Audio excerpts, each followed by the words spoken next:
크리스마스 잘 보내셨습니까? 예. 지난 24일 더불어민주당은 의원총회를 열어 한덕수 권한대행에 대한 탄핵을 결의했다가 오늘 26일 탄핵 여부를 결정하겠다고 말을 바꿨습니다. 지난 15일에는 이재명 대표가 권한대행 탄핵은 없다고 했다가 다시 24일에는 탄핵하겠다고 으름장을 놓았다가 바로 당일 탄핵 여부를 지켜보겠다며 당론을 바꾼 것입니다. 국가적으로 너무나 위급하고 엄중한 시기에 대통령 권한대행 탄핵이라는 엄청난 사안을 놓고 오락가락하며 탄핵 인질극을 벌이고 있습니다.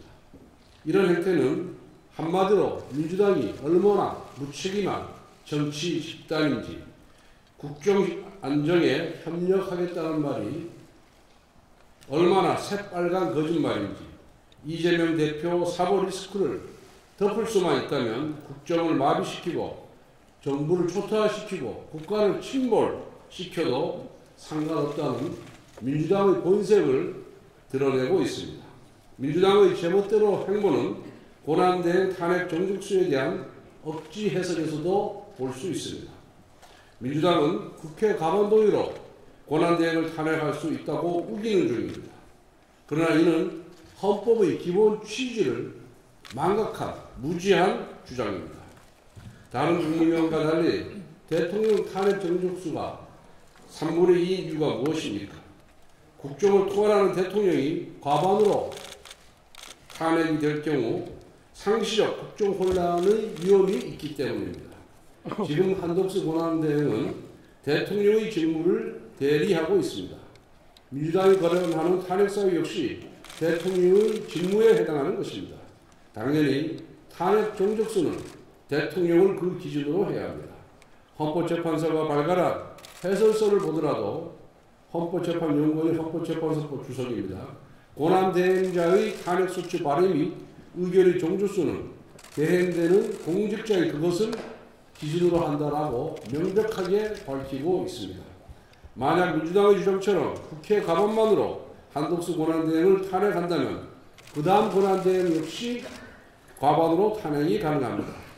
이와 같은 연쇄 탄핵의 결과는 바로 국정 초토화입니다. 민주당이 국정 초토화까지 불사하며 탄핵안을 난사하는 이유는 단 하나, 조기 대선으로 이재명 대표의 사보 리스크를 가려보겠다는 계산입니다. 즉 선거로 범죄를 덮겠다는 뜻입니다. 이재명 대표는 전과 사범입니다. 현재 8개 사건에서 12개 혐의로 5개의 재판부에서 재판을 받고 있습니다. 대한민국 헌정사에서 이렇게 다양한 범죄 혐의를 받고 있는 대선 후보를 위해 이렇게 많은 국회의원들이 이렇게 무도한 일을 자행한 적이 단 한 번도 없었습니다. 민주당은 국정 초토화 작전을 당장 멈추길 바랍니다. 여러분은 지금 조기 대선의 단꿈에 빠져 있겠지만 여러분의 악행은 반드시 국민의 심판으로 되돌아올 것입니다. 헌법재판관 임명 문제에 대해서 말씀드리겠습니다. 국회가 대통령 탄핵 심판의 소추인입니다.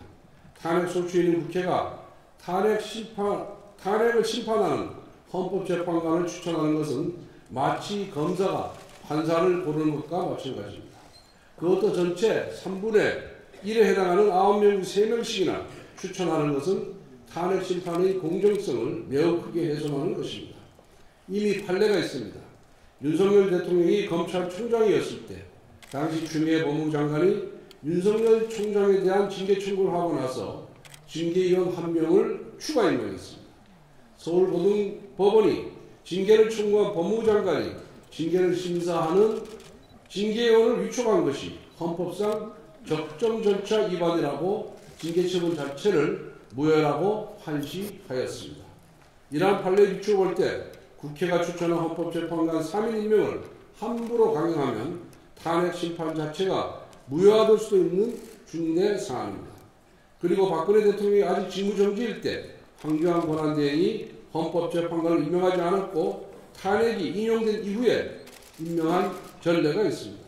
그때와 180도 달라진 민주당의 말 바꾸기를 논하자는 것이 아니라 명확히 남아있는 과거의 선례를 따르자는 것입니다.